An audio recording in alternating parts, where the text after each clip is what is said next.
அனைவருக்கும் வணக்கம். உங்கள் கிருஷப் அகாடமிலேருந்து வினிதா. இந்த வீடியோவில் பார்த்தீங்க அப்படின்னா நம்ம யுனெஸ்கோ மற்றும் அந்த புவிசார் குறியீடு சம்மந்தமான டீட்டெயில்ஸ் பார்க்க போகிறோம். இப்போ யுனெஸ்கோ அப்படின்னு என்ன பார்க்க போகிறோம் அப்படின்னா, இப்போ யுனெஸ்கோ அமைப்பு எல்லாத்துக்குமே தெரியும். அந்த அமைப்பு இப்போ வரலாற்று சின்னங்களுக்கு அங்கீகாரம் கொடுக்கறது, அந்த மாதிரி நிறைய அறிவிப்புகளை வெளியிடுவாங்க. ஓகேங்களா?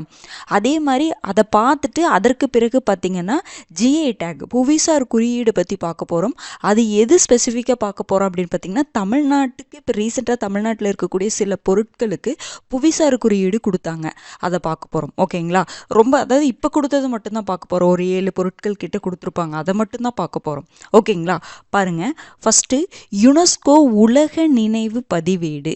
இந்த பதிவேட்டில் என்னென்ன ஆட் பண்ணியிருக்காங்க அப்படின்னு பார்த்தீங்கன்னா, நம்முடைய பகவத்கீதையும் பரத முனிவருடைய நாட்டிய சாஸ்திரம். ஓகேங்களா? பகவத்கீதையும் பரத முனிவரின் நாட்டிய சாஸ்திரமும் ஆகியவற்றின் கையெழுத்து பிரதிகள் இப்பதிவேட்டில் சேர்க்கப்பட்டிருக்கு. ஓகேங்களா? பகவத்கீதை மற்றும் பரத முனிவருடைய நாட்டிய சாஸ்திரம் இதனுடைய கையெழுத்து பிரதிகள் இப்பதிவேட்டில் சேர்க்கப்பட்டிருக்கு. ஓகேங்களா? இப்போ இந்த பதிவேடை பற்றி நமக்கு தெரிஞ்சுக்கணும். இந்த பதிவேடு என்ன அப்படின்னா, உலக அளவில் கலாச்சார பாரம்பரியம் தொன்மைமிக்க ஆவணங்களை பாதுகாக்க இது எப்போ உருவாக்கப்பட்டது அப்படின்னு பார்த்தீங்கன்னா 1993. தற்போது இப்பதிவேட்டில் எவ்வளோ தொகுப்புகள் இருக்குன்னா 570. நம்ம இந்தியாவுடைய தொகுப்புகள் மட்டும் கிடையாது, எல்லாமே பார்க்கும் பொழுது மொத்தம் எவ்வளோ இருக்குன்னா 570 தொகுப்புகள் இருக்குது. நமக்கு தெரிஞ்சுக்க வேண்டியது மெயின் பாயிண்ட்டே இது 2 தான். இப்போ எது இந்த பதிவேட்டில் ஆட் பண்ணாங்க அப்படின்னு சொல்லிட்டு, அதே மாதிரி யுனெஸ்கோ உலக நினைவு பதிவேடு அப்படிங்கிறது என்ன? உலகளவில் கலாச்சார பாரம்பரிய தொன்மைமிக்க ஆவணங்களை பாதுகாப்பதற்காக எப்போ உருவாக்கப்பட்டது? 1993 உருவாக்கப்பட்டது. இப்போ எத்தனை தொகுப்புகள் இந்த பதிவேட்டில் இருக்குது அப்படின்னு பார்த்தீங்கன்னா 570 தொகுப்புகள். ஒரு 3 பாயிண்ட் தான். ஓகேங்களா? அடுத்தது பாருங்க, யுனெஸ்கோ அங்கீகார உத்தேச பட்டியல். அங்கீகார உத்தேச பட்டியல் அப்படின்னு என்னென்னா, இந்த பட்டியலில் நம்ம ஒரு பொருட்களை இப்போ ஆட் பண்ணிட்டாங்கன்னு வச்சுக்கோங்களேன். எது வேணாலும் சின்னங்கள் ஏதோ ஒன்று அதில் ஆட் பண்ணிட்டாங்கன்னா, அதில் இருக்குது அப்படின்னா, அது சில வருடங்கள் கழித்து அதுக்கு என்ன பண்ணிடுவாங்கன்னா, அந்த பிளேஸுக்கு யுனெஸ்கோ அங்கீகாரம் கொடுத்துருவாங்க. அதுதான் இது அங்கீகார பட்டியல் கிடையாது, அங்கீகார உத்தேச பட்டியல். இதுக்கெல்லாம் அங்கீகாரம் இனிதான் கொடுப்பாங்க, இப்போ கொடுத்தது கிடையாது. அந்த வித்தியாசத்தை புரிஞ்சுக்கணும். ஓகேங்களா? இந்த பட்டியலில் இந்த யுனெஸ்கோ அங்கீகார உத்தேச பட்டியலில் இப்போ சமீபத்தில் 6 இந்திய வரலாற்று சின்னங்கள் சேர்க்கப்பட்டிருக்கு. 6 இந்திய வரலாற்று சின்னங்களுக்கு யுனெஸ்கோ அங்கீகாரம் இப்போ கொடுக்கல, அந்த அங்கீகார உத்தேச பட்டியலில் ஆட் பண்ணியிருக்காங்க. அப்படின்னு என்ன அர்த்தம்னா, ஒரு சில வருடங்கள் கழித்து அந்த பகுதிக்கு யுனெஸ்கோ அங்கீகாரம் கொடுத்துரும் அப்படின்னு அர்த்தம். புரிஞ்சுதுங்களா? இன்னும் கொடுக்கல, ஆனால் அந்த பட்டியலில் ஆட் பண்ணியிருக்கிறாங்க, உத்தேச பட்டியலை ஆட் பண்ணியிருக்கிறாங்க. அப்போ அந்த 6 இந்திய வரலாற்று சின்னங்கள் என்னென்னு பாருங்க. இதுதான் ரொம்ப முக்கியம். சத்தீஸ்கரில் இருக்கக்கூடிய காங்கேர் தேசிய பூங்கா. சில டைம் என்ன கேட்பாங்கன்னா, காங்கேர் தேசிய பூங்கா எங்கே இருக்குன்னு கேட்டுருவாங்க டைரெக்டாக. இப்போ நம்ம நினைப்போம் இது ஜாகிரஃபியில் இருக்கக்கூடியது, இது மாதிரி ஸ்டாட்டிக் பாயிண்ட் அப்படின்னு நினைப்போம். கிடையாது. இது இந்த பட்டியலில் ஆட் பண்ணங்காட்டி இந்த காங்கேர் தேசிய பூங்கா எங்கே இருக்குன்னு கேட்பாங்க. புரிஞ்சுதுங்களா? அப்போ காங்கேர் தேசிய பூங்கா எங்கெங்கே இருக்குது? சத்தீஸ்கரில் இருக்குது. இது ஒன்று ஆட் பண்ணியிருக்காங்க. அடுத்தது தெலுங்கானாவில் முதுமல் அப்படிங்கிற பகுதியில், முதுமலில் உள்ள பெருங்கற்கால நெடுங்கல்ல ஆட் பண்ணியிருக்கிறாங்க.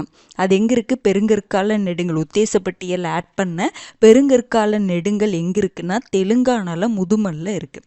அதுபோக எல்லா மாநிலங்கள், பல்வேறு மாநிலங்கள் இருக்கக்கூடிய அசோகர் கால கல்வெட்டுகள். அசோகர் கால கல்வெட்டுகள் எல்லா பகுதியிலும் அங்கங்கே இருக்கும். ஓகேங்களா? அப்போ அந்த கல்வெட்டுகள் எல்லாமே அதில் ஆட் பண்ணிட்டாங்க. பொதுவாக ஜென்ரலாக என்ன சொல்லிட்டாங்க? அசோகர் கால கல்வெட்டுகள். அடுத்தது பல்வேறு மாநிலங்கள் இருக்கக்கூடிய சௌசத்தியோகினி கோவில்கள், இதுவும் பொதுவாக கொடுத்துருக்காங்க. சௌசத்தியோகினி கோயில்கள் எங்கெங்கெல்லாம் இருக்கோ அது எல்லாமே ஆட் பண்ணிட்டாங்க. அடுத்தது பாருங்க, இதுவும் பொதுவானது. வட மாநிலங்களில் இருக்கக்கூடிய குப்தர்கள் கோவில்கள். புரிஞ்சுதுங்களா? இது பொதுவாக ஆட் பண்ணிட்டாங்க. அடுத்தது மத்திய பிரதேசம் மற்றும் உத்தரப்பிரதேசத்தில் இருக்கக்கூடிய பண்டேலா கோட்டை. அப்போ இது கேட்பாங்க, இது 2க்கும் பொதுவானது. பண்டேலா கோட்டை எங்கெங்க? மத்திய பிரதேசத்துலையும் உத்தரப்பிரதேசத்துலையும். ஓகேங்களா? இது மெயினாக இந்த தேசிய பூங்கா கேட்கறக்கு வாய்ப்பு இருக்குங்க, பார்த்துக்கோங்க. பார்க்கலாங்களா? பாருங்கள், அப்போ 6 இந்திய வரலாற்று சின்னங்கள் என்னென்ன ஆட் பண்ணியிருக்காங்க. காங்கேர் தேசிய பூங்கா, அது எங்கே இருக்குது? சத்தீஸ்கரில் இருக்குது. அதே மாதிரி பெருங்கற்கால நெடுங்கல் எங்கே இருக்குது அப்படின்னு பார்த்தீங்கன்னா தெலுங்கானாவில் முதுமல்ல. இப்போ அசோகர் கால கல்வெட்டுகள் பொதுவாக. அதே மாதிரி சௌசத்யோகினி கோவில்கள் எல்லா மாநிலங்களையும். அதே மாதிரி குப்தர்கள் கோவில்கள் வட மாநிலங்களில் இருக்கக்கூடிய குப்தர் கோவில்கள். அடுத்தது பண்டேலா கோட்டை, மத்திய பிரதேசம் மற்றும் உத்தரப்பிரதேசம். ஓகேங்களா? ரொம்ப ரொம்ப முக்கியமானதுங்க, பார்த்துக்கோங்க. சரி, இப்போ பார்த்தீங்கன்னா இந்த உத்தேச பட்டியலில் இந்தியாவில் எத்தனை வரலாற்று சின்னங்கள், இந்தியாவை சேர்ந்த எத்தனை வரலாற்று சின்னங்கள் இருக்குன்னா 62 வரலாற்று சின்னங்கள் இருக்குது இந்த உத்தேச பட்டியலில். யுனெஸ்கோ அங்கீகார உத்தேச பட்டியலில் இந்தியாவுடைய 62 வரலாற்று சின்னங்கள் இருக்குது. ஓகேங்களா? சரி, அப்போ நமக்கு இந்தியாவுடைய எத்தனை சின்னங்களுக்கு இதுவரைக்கும் யுனெஸ்கோ அங்கீகாரம் கொடுத்துருக்கு? உத்தேச பட்டியல் 62 இருக்குது. ஓகே, அப்போ இதுவரைக்கும் இந்தியாவுடைய எத்தனை வரலாற்று சின்னங்களுக்கு யுனெஸ்கோ அங்கீகாரம் கொடுத்துருக்கு அப்படின்னு பார்த்தீங்கன்னா 43. அப்போ இந்தியாவில் 43 யுனெஸ்கோ உலக பாரம்பரிய சின்னங்கள் இருக்குது. இந்தியாவில் 43 யுனெஸ்கோ உலக பாரம்பரிய சின்னங்கள் இருக்குது. அதில் இந்த 43ல் பார்த்தீங்கன்னா கலாச்சார பிரிவை சேர்ந்தது 35 இருக்குது, இயற்கை பிரிவு சேர்ந்தது 7 இருக்குது. அப்போ ரெண்டையும் சேர்ந்தது, 2 பிரிவுகள் சேர்ந்தது 1 இருக்குன்னு சொல்கிறாங்க. கலாச்சார பிரிவு சேர்ந்தது 35, அதே மாதிரி பார்த்திங்கன்னா இயற்கை பிரிவு சேர்ந்தது 7 சின்னங்கள். அதுபோக இது 2 சேர்ந்த மாதிரி நம்ம சொல்லுவோம், 2 பிரிவுகள் கலந்த மாதிரி இருக்கிறது 1 இருக்குது. மொத்தம் 43 யுனெஸ்கோ உலக பாரம்பரிய சின்னங்கள் இருக்குது. ஓகேங்களா? அடுத்தது பார்த்திங்கன்னா 2024 முதல் முறையாக உலக பாரம்பரிய குழு கூட்டத்தில் இந்தியா கலந்துக்கிச்சு. இந்தியா கலந்துக்கிட்டாங்க அப்படிங்கிற மாதிரி சொல்கிறாங்க. ஓகேங்களா? இந்தியாவில் முதல் முறை உலக பாரம்பரிய குழு கூட்டம் இந்தியாவில் நடந்துச்சு. ஓகேங்களா? 2024 முதல் முறை உலக பாரம்பரிய குழு கூட்டம் இந்தியாவில் நடந்துச்சுன்னு சொல்கிறாங்க. அதுக்கப்புறம் பார்த்திங்கன்னா 2024 கடைசியாக எதுக்கு யுனெஸ்கோ அங்கீகாரம் கொடுத்தாங்க இந்தியாவுடைய சின்னங்களுக்கு அப்படின்னு பார்த்தீங்கன்னா 2024 அஸ்ஸாமில் இருக்கக்கூடிய அஹோம் வம்சத்தின் புதைக்குழி அமைப்பு முறை, மொய்தம்ஸ் அப்படின்னு சொல்லுவோம். அஹோம் வம்சத்தின் புதைக்குழி அமைப்பு முறை தான் நம்ம என்ன சொல்லுவோம்னா மொய்தம்ஸ்ன்னு சொல்லுவோம். அதற்கு தான் இப்போ கடைசியாக இந்தியாவில் இருக்கக்கூடிய எந்த வரலாற்று சின்னத்துக்கு யுனெஸ்கோ அங்கீகாரம் கொடுத்தாங்க அப்படின்னா அஸ்ஸாமில் இருக்கக்கூடிய அஹோம் வம்சத்தின் புதைக்குழி அமைப்பு முறை, அது என்ன சொல்லுவோம் மொய்தம்ஸ், அதுக்கு அங்கீகாரம் கொடுத்தாங்க. ஓகேங்களா? இது புரிஞ்சதுங்களா? 62 வரலாற்று சின்னங்கள் உத்தேச பட்டியலில் இருக்குது. இதுவரைக்கும் இந்தியாவில் இருக்கக்கூடிய 43 சின்னங்களுக்கு யுனெஸ்கோ உலக பாரம்பரிய சின்னம் அப்படின்னு ஒரு அங்கீகாரம் கொடுக்கப்பட்டிருக்கு. அதில் கலாச்சார பிரிவு 35, இயற்கை பிரிவு 7, 2 பிரிவுகள் கலந்து 1. அதே மாதிரி 2024 முதல் முறை உலக பாரம்பரிய குழு கூட்டம் இந்தியாவில் நடந்துச்சு. 2024 அஸ்ஸாமுடைய அஹோம் வம்சத்தின் புதைக்குழி அமைப்பு முறை, அது என்னன்னு சொல்லுவோம் மொய்தம்ஸ்னு சொல்லுவோம், அதற்கு யுனெஸ்கோ அங்கீகாரம் கொடுக்கப்பட்டது. ஓகேங்களா? அடுத்தது பாருங்க, யுனெஸ்கோ விருது தமிழ்நாட்டில் இருக்கக்கூடிய ஒரு கோவிலுக்கு கொடுத்துருக்குறாங்க. ஓகேங்களா? எல்லாம் படிச்சிருப்பீங்க. யுனெஸ்கோன எக்ஸ்பென்ஷன் என்னங்க? ஐக்கிய நாடுகள் கல்வி அறிவியல் மற்றும் பண்பாட்டு நிறுவனம். ஐக்கிய நாடுகள் கல்வி அறிவியல் பண்பாட்டு நிறுவனத்தை நம்ம யுனெஸ்கோன்னு சொல்லுவோம். இந்த யுனெஸ்கோ விருது எதற்கு கிடைச்சிருக்கு அப்படின்னு பார்த்தீங்கன்னா தஞ்சாவூர் மாவட்டத்தில் இருக்கக்கூடிய கும்பகோணம் வட்டத்தில் துக்காட்சி ஆப்த சகாயேஸ்வரர் கோவிலுக்கு, துக்காட்சி ஆப்த சகாயேஸ்வரர் கோவிலுக்கு யுனெஸ்கோ விருது கிடைச்சிருக்கு. எதற்காக அப்படின்னு பார்த்தீங்கன்னா அதன் தொன்மை மாறாமல் புதுப்பித்து குடமுழுக்கு நடத்தி பாதுகாத்தமைக்காக. ஓகேங்களா? அதனுடைய தொன்மை, அதில் இருக்கக்கூடிய நிறையா நம்முடைய என்ன சொல்லலாம் அப்படின்னா தொன்மையான பண்பாடு அது எல்லாமே இருக்கும், அந்த எழுத்துக்கள்லாம் இருக்கும். புரிஞ்சுதுங்களா? அந்த கல்வெட்டுகள் எது வேணாலும் இருக்கலாம். ஓகேங்களா? அந்த தொன்மையை மாறாமல் என்ன பண்ணியிருக்காங்கன்னா புதுப்பித்து எதையுமே அழிக்காமல், ஓகேங்களா, எதையுமே அழிக்காமல் அந்த வரலாற்று சார்ந்த சில என்ன சொல்ல குறிப்புகள் இருக்கலாம், எது வேணாலும் இருக்கலாம், அது எதுவுமே அழிக்காமல் அதனுடைய தொன்மை மாறாமல் என்ன பண்ணியிருக்காங்கன்னா புதுப்பித்து குடமுழுக்கு நடத்தியிருக்கிறாங்க. ஓகேங்களா? இருக்கிறது அப்படியே தான். ஓகேங்களா? எப்படி முன்னாடி கட்டப்பட்டிருந்ததோ அது அப்படியே தான், அதில் எதுவுமே இடிக்காமல் சிதைக்காமல் என்ன பண்ணியிருக்காங்கன்னா புதுப்பித்து குடமுழுக்கு நடத்தியிருக்கிறாங்க. அதற்காக என்ன இது துக்காட்சி ஆப்த சகாயேஸ்வரர் கோவிலுக்கு யுனெஸ்கோ விருது கொடுக்கப்பட்டிருக்கு. ஓகேங்களா? அடுத்தது பாருங்க, சுனாமி தயார் நிலை அங்கீகாரம். சுனாமி தயார் நிலை அங்கீகாரம் பார்த்திங்கன்னா ஒடிசாவின் 24 கிராமங்களுக்கு யுனெஸ்கோவின் அரசுகளுக்கு இடையேயான கடல்சார் ஆணையம் அங்கீகாரம் கொடுத்துருக்கு. ஒடிசாவில் இருக்கக்கூடிய இப்போ இருக்கக்கூடிய இது என்ன சொல்லலாம்னா அந்த November October month current affairs இது, ஓகேங்களா. ஒடிசாவின் 24 கிராமங்களுக்கு யுனெஸ்கோவுடைய அரசுகளுக்கு இடையேயான கடல்சார் ஆணையம் அங்கீகாரம் கொடுத்துருக்கு. சரி, இந்த சுனாமி தயார் நிலை அங்கீகாரம் கொடுத்தாங்கன்னா என்ன பண்ணுவாங்க அப்படின்னா, சுனாமியில் ஏற்படும் பாதிப்புகளை எதிர்கொள்ளவும் தயார் நிலையை மேம்படுத்தவும் மக்களுக்கு பயிற்சி கொடுப்பாங்க. ஓகேங்களா. இந்த 24 கிராமங்களுக்கு இந்த அங்கீகாரம் கொடுத்துருக்காங்கன்னா இது மக்களுக்கு பயிற்சி கொடுப்பாங்க. சுனாமியால் ஏற்படும் பாதிப்புகளை எப்படி எதிர்கொள்ளணும், அதே மாதிரி எப்படி தயார் நிலையை நம்ம இது பண்ணிக்கணும், ஓகேங்களா, எப்படி நம்ம தயாராக இருக்கணும் அதை எதிர்கொள்வதற்கு அப்படிங்கிற மாதிரி பயிற்சி இந்த கிராமத்தை சேர்ந்த மக்களுக்கு சொல்லிக் கொடுப்பாங்க. ஓகேங்களா. பாருங்க, அடுத்தது 2வது உலகளாவிய சுனாமி கருத்தரங்கம் எங்கே நடந்துச்சு அப்படின்னா இந்தோனேசியாவில் நடந்துச்சு. பார்த்துக்கோங்க, ரொம்ப முக்கியம். 2வது உலகளாவிய சுனாமி கருத்தரங்கம் எங்கே நடந்துச்சு? இந்தோனேஷியாவில் நடந்துச்சு. ஓகேங்களா. இப்போ இந்த 4 தான் யுனெஸ்கோ சம்பந்தமான கரண்ட் அஃபேர்ஸ். ஓகேங்களா, பார்த்துக்கோங்க. யுனெஸ்கோ உலக நினைவு பதிவேட்டில் பகவத்கீதையும் பரத முனிவரின் நாட்டிய சாஸ்திரமும் ஆட் பண்ணியிருக்காங்க. யுனெஸ்கோ அங்கீகார உத்தேச பட்டியலில் 6 சின்னங்களை ஆட் பண்ணியிருக்கிறாங்க. காங்கேர் தேசிய பூங்கா சத்தீஸ்கர், பெருங்கற்கால நெடுங்கல் தெலுங்கானாவில் முதுமல்ல இருக்குது. பல்வேறு மாநிலங்கள் இருக்கக்கூடிய அசோகர் கால கல்வெட்டுகள், பல்வேறு மாநிலங்களில் இருக்கக்கூடிய சௌசத்யோகினி கோவில்கள், வட மாநிலங்களில் இருக்கக்கூடிய குப்தர்கள் கோவில்கள், அதே மாதிரி மத்திய பிரதேசம் மற்றும் உத்தரப்பிரதேசத்தில் இருக்கக்கூடிய பண்டேலா கோட்டை. ஓகேங்களா. அடுத்தது பார்த்தீங்கன்னா கும்பகோணத்தில் இருக்கக்கூடிய துக்காச்சி ஆத்து சகாயேஸ்வரர் கோவிலுக்கு யுனெஸ்கோ விருது கொடுத்துருக்குறாங்க.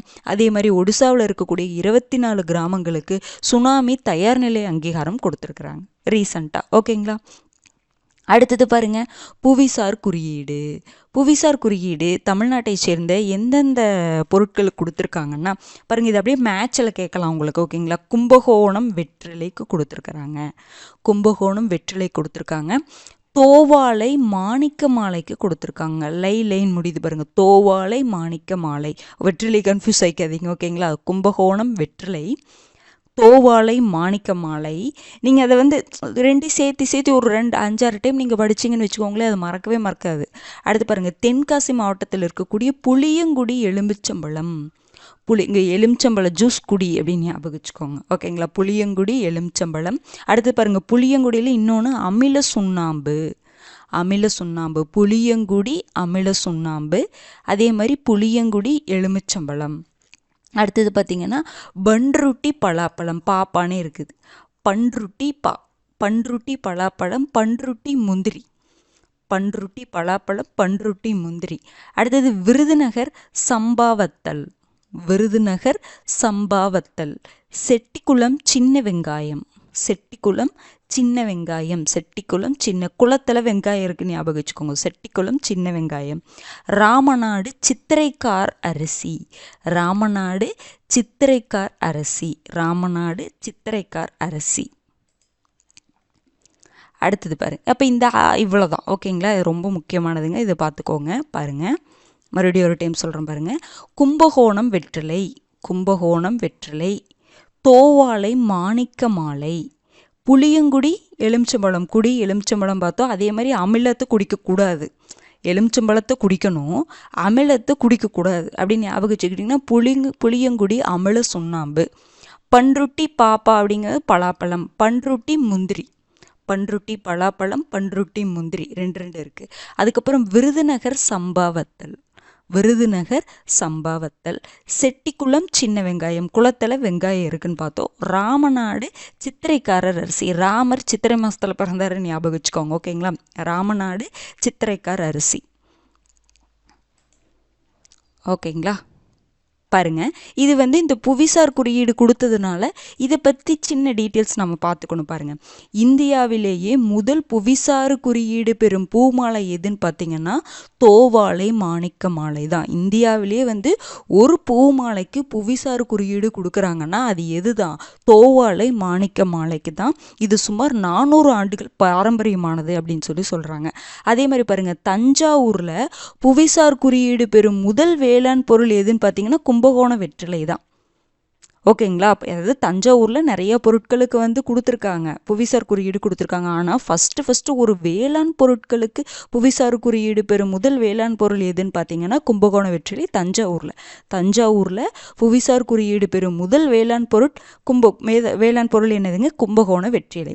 ஓகேங்களா? அதே மாதிரி புளியங்குடி எலுமிச்சம்பழம் பார்த்தோம் இல்லைங்களா? 2 புளியங்குடி எலுமிச்சம்பழம், இன்னொன்று அமிலம் குடிக்கக்கூடாது. புளியங்குடி அமில சுண்ணாம்பு 2க்கு கொடுத்தாங்களா?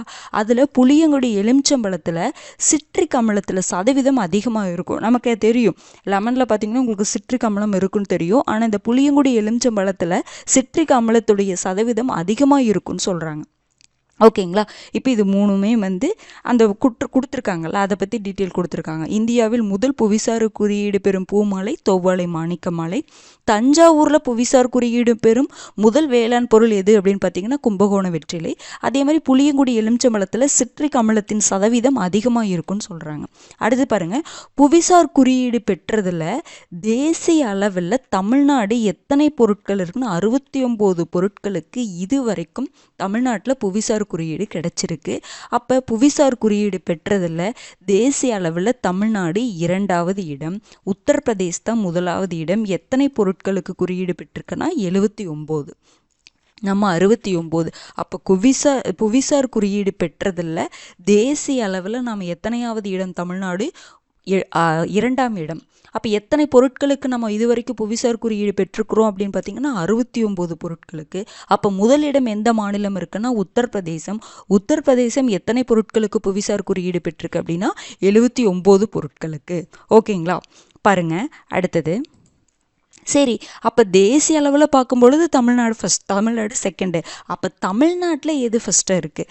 தமிழ்நாட்டில் தஞ்சாவூர் மாவட்டம் தான் ஃபஸ்ட் பிளேஸில் இருக்குது. புவிசார் குறியீடு பெற்றதில் ஃபஸ்ட் பிளேஸில் இருக்குது. எத்தனை பொருட்களுக்கு பெற்றிருக்குன்னா 11 பொருட்களுக்கு பெற்றிருக்கு. தமிழ்நாட்டில் புவிசார் குறியீடு அதிகமாக பெற்றது அப்படின்னு பார்த்தீங்கன்னா தஞ்சாவூர் மாவட்டம் தான். 11 பொருட்களுக்கு புவிசார் குறியீடு பெற்றிருக்கு. அதில் ஒரு முதல் வேளாண் பொருள் அப்படின்னு எதுன்னு பார்த்தீங்கன்னா கும்பகோணம் வெற்றிலை. ஓகேங்களா? இது ரொம்ப முக்கியம். அடுத்து பாருங்கள், இந்திய அளவில் 2004ஆம் ஆண்டு டார்ஜிலிங் தேயிலை வகை, அதுதான் வந்து பார்த்திங்கன்னா முதல் புவிசார் குறியீடு. இந்தியாவிலேயே முதல் புவிசார் குறியீடு பெற்ற பொருள் எதுன்னு பார்த்தீங்கன்னா டார்ஜிலிங் தேயிலை தான். எப்போ? 2004ஆம் ஆண்டு. அதே தமிழ்நாட்டில் முதல் புவிசார் குறியீடு பெற்றது எதுன்னு பார்த்தீங்கன்னா காஞ்சிபுரம் பட்டு தான். காஞ்சிபுரம்னு போட்டிருக்கேன், காஞ்சிபுரம் பட்டு. ஓகேங்களா? அடுத்து பாருங்க, மத்திய அரசின் தொழில் வர்த்தகத்துறை அமைச்சகத்தின் கீழ் புவிசார் குறியீடு சட்டம் 1999ஆம் ஆண்டு உருவாக்கப்பட்டது. சரிங்களா? இந்த புவிசார் குறியீடு சட்டம் எப்போ உருவாக்கப்பட்டதுன்னா 1999 மத்திய அரசின் தொழில் வர்த்தகத்துறை அமைச்சகத்தின் கீழ் உருவாக்கப்பட்டது. அமல் வந்து 2002 2004 ஃபஸ்ட்டு ஒரு பொருட்களுக்கு என்ன கிடைச்சிருக்கு அப்படின்னா புவிசார் குறியீடு கிடைச்சிருக்கு. ஓகேங்களா? புவிசார் குறியீடு பெற்ற பொருட்களை பதிவு செய்து 10 ஆண்டுகளுக்கு நம்ம என்ன பண்ணலாம்? பயன்படுத்தலாம். அதுக்கப்புறம் திருப்பி என்ன பண்ணணும் அப்படின்னா மறுபடியும் பெற்று பயன்படுத்தலாம். அப்போ பார்த்தீங்கன்னா எத்தனை ஆண்டுகளுக்கு பயன்படுத்தலாம் அப்படின்னு சொல்லி கேட்கலாம்? 10 ஆண்டுகள். ஓகேங்களா? இதெல்லாம் ரொம்ப ரொம்ப முக்கியமான டீட்டெயில்ஸுங்க. ஏன்னா புவிசார் குறியீடுன்னா இதை தான் கேட்பாங்கன்னு, அதாவது இது கும்பகோணம் அல்லது மேட்ச் பண்ணி கேட்பாங்கன்னு தான் கிடையாது. ஓகேங்களா? அதை பற்றி முன்னாடி சின்ன டீட்டெயில்ஸ்லாம் வந்து இதெல்லாமே நியூஸ் பேப்பரில் கொடுத்தது தான். ஓகேங்களா? அப்போ அது மாதிரியும் நம்மளே கேட்குறதுக்கு நிறையவே வாய்ப்பு இருக்குது. படிச்சுக்கோங்க. ஓகேங்களா? எல்லாருமே வந்து அந்த தொல்பொருள் அகலாய்வு சம்மந்தமாக கேட்டிருந்தீங்க. அதை நான் வந்து உங்களுக்கு வந்து எடுத்து கொடுக்குறேன். ஓகேங்களா? அது போக பார்த்தீங்க அப்படின்னா அந்த திட்டங்களில் ஒரு சில டேட் வந்து கேட்டீங்க, உங்களூரில் அந்த இது வந்து கரெக்டானு சொல்லி கேட்டீங்க. அதையும் உங்களுக்கு வந்து கன்ஃபார்ம் பண்ணி அந்த தொல்பொருள் அகலாய்வு நம்ம வீடியோ போடுவோம் பார்த்தீங்களா, அதில் நான் உங்களுக்கு சொல்கிறேன். ஓகேங்களா? அடுத்த வீடியோவில் சந்திக்கலாம். நன்றி.